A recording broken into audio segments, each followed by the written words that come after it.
Hi நண்பர்களே, அனைவருக்கும் வணக்கம். தைப்பூசம் தினத்தன்று மட்டும் ஒரே ஒரு நாள் விரதம் எப்படி இருந்து முருகப்பெருமானை வழிபாடு செய்யணும் அப்படிங்கிறது தான் இந்த வீடியோவில் சொல்ல போகிறேன். தைப்பூசம் அன்று மட்டும் நீங்கள் ஒரு நாள் மிகவும் எளிமையான முறையில் விரதம் இருந்து வழிபாடு செய்தாலே முருகப்பெருமானோட அருள் பரிபூர்ணமாக நமக்கு கிடைக்கும். தைப்பூச திருநாளை பார்த்திங்கன்னா ஒரு விழா தினமாக தான் கொண்டாடப்படுது. தைப்பூச திருநாள் எப்போது வரும் அப்படின்னு பார்த்திங்கன்னா தை பௌர்ணமி ஒட்டி நமக்கு பூச நட்சத்திரம் இரண்டும் சேர்ந்து வரும்போது தான் நமக்கு தைப்பூச விழாவாக கொண்டாடப்படுது.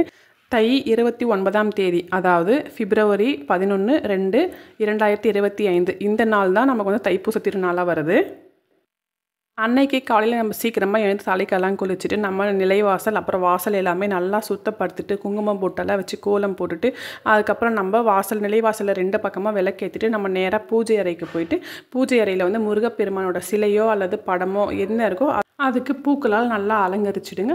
அப்புறம் நெய் தீபம் ஒன்று ஏற்றி வச்சுட்டு அதுக்கப்புறம் பாலோட தேன் அல்லது சர்க்கரை ஏதாவது கலந்து வச்சுட்டு நம்ம நெய்வேத்தியமாக படிச்சுட்டு கந்தசஷ்டி கவசம் ஏதாவது படிக்கலாம். இல்லைனா திருப்புகழ் பாராயணம் பண்ணலாம். அப்படி இல்லைனா வேல்மரல் கூட உங்களுக்கு எந்த மந்திரம் முருகப்பெருமானுடைய மந்திரங்கள் ஈஸியாக இருக்கும் இல்லை 108 பூட்டைகள் கூட சொல்லி நீங்கள் உங்களோட விரதத்தை ஆரம்பிக்கலாம். இப்போது நீங்கள் விரதத்தை ஆரம்பிக்கிறீங்கன்னா காலையில் சாமிக்கு வைக்கிற நீங்கள் நெய்வேத்தியத்தை தாராளமாக எடுத்துக்கலாம். மதிய நேரம் கூட உங்களால் சாப்பிட முடியாமல் இருக்க முடியும் அப்படின்னா நீங்கள் விரதம் இருக்கலாம். இல்லை எங்களால் சாப்பிடாமல் பட்னியாக இருக்க முடியாது அப்படிங்கிறவங்க பால் பழம்லாம் தாராளமாக எடுத்துக்கலாங்க. அப்புறம் மாலை 6 மணிக்கு மேலே முருகப்பெருமானுக்கு 6 தீபம் ஏற்றி வைங்க. 6 முகம் எப்போதுமே 6 தீபம் ஏற்றி வைக்கும்போது நமக்கு ரொம்ப நல்ல பலன் கிடைக்கும். 6மே நெய் தீபமாக இருக்கணும். அப்படி இல்லை உங்களுக்கு வெற்றிலை தீபம் ஏற்றணும் அப்படின்னு விருப்பம் இருந்தால் நீங்கள் வெற்றிலை தீபமும் தாராளமாக ஏற்றலாம். தீபம் ஏற்றி முடித்த பிறகு நீங்கள் முருகருக்கு அர்ச்சனை பண்ண ஆரம்பிக்கலாம். மலர்களால் அர்ச்சனை பண்ணலாம், இல்லை வில்வை இலையால் கூட அர்ச்சனை பண்ணலாம். அப்புறம் நம்ம விபூதியால் கூட அர்ச்சனை பண்ணலாம். அர்ச்சனை பண்ணி வழிபாடு செய்துட்டு நெய்வேத்தியமாக பார்த்தீங்கன்னா சாம்பார் சாதம் பொரியல் வடை பாயசம் இது மாதிரியும் நீங்கள் செஞ்சு படையல் போடலாம். அப்படி இல்லைன்னா 6 வகையான சாதங்கள், அதாவது லெமன் சாதம், புளி சாதம், வெண்பொங்கல், ஸோ இந்த மாதிரி 6 வகையான சாதங்கள் கூட நீங்கள் நெய்வேத்தியம் வச்சு அதை நீங்கள் விரதத்தை முடித்து கொள்ளலாம். வாழை இலையில் போட்டு தான் சாப்பிடணும். விரதத்தை நீங்கள் ரொம்ப எளிமையான முறையில் முடிச்சுக்கலாம். இந்த நாள் என்றெல்லாம் நமக்கு என்னென்ன செய்ய வேண்டும் அப்படின்னா தைப்பூசம் அன்று பக்கத்தில் இருக்கிற முருகன் கோயிலுக்கு கட்டாயமாக போயிட்டு வாங்க. உங்களுக்கு எந்த நேரம் முடியுதோ அந்த நேரம் போயிட்டு வரலாம். காலையில் முடியுதுன்னா காலையில் போயிட்டு வாங்க, இல்லை மாலையில் முடியுதுன்னா வீட்டில் விளக்கேற்றி வச்சுட்டு நீங்கள் கோயிலுக்கு போயிட்டு வரலாம். அன்றைய தினத்தன்று எல்லா முருகன் கோயிலையும் முருகப்பெருமானுக்கு அபிஷேகம் பண்ணுவாங்க. அபிஷேகத்துக்கு தேவையான பொருட்களில் பால், பன்னீர், இளநீர், விபூதி, மஞ்சள், சந்தனம், குங்குமம், ஸோ இந்த மாதிரி உங்களால் எந்த பொருள் முடியுதோ அந்த பொருள் வாங்கி தரலாம்.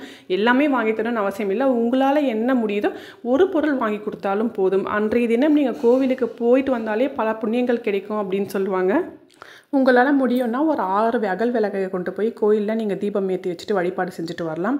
அப்புறம் தானம் செய்கிறது இன்னுமே கொஞ்சம் சிறப்பு. உங்களால் முடிஞ்சால் யாருக்காவது ஒருத்தருக்கு சாப்பாடு வாங்கி கொடுங்க. அது கூடுதல் பலன் தரும் அப்படின்னு சொல்லலாம்.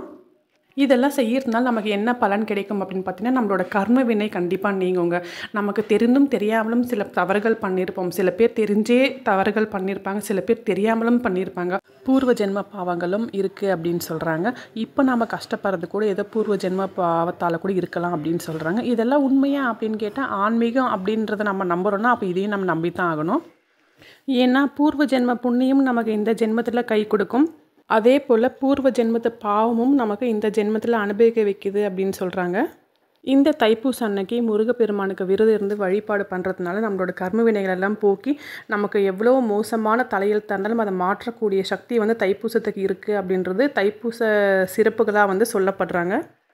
இந்த தைப்பூச திருநாள் முருகப்பெருமானுக்காக கொண்டாடுற நாள் அப்படிங்கிறதுனால இந்த நாளை நம்ம அவருக்காக விரதம் இருந்து அவரை உண்மையான பக்தியுடன் நம்ம சரணாகதியை அடைஞ்சு வழிபாடு செய்யும்போது அவர் நமக்கு வாழ்க்கையில் கண்டிப்பாக எல்லாத்தையும் சரி செய்து நமக்கு மகிழ்ச்சியும் பொருளாதார முன்னேற்றமும் கொடுப்பாங்க. அதனால் எல்லோரும் முடிஞ்ச அளவுக்கு தைப்பூச அன்னைக்கு முருகப்பெருமானுக்கு விரதம் இருந்து வழிபாடு பண்ணுங்க. நன்றி, வணக்கம்.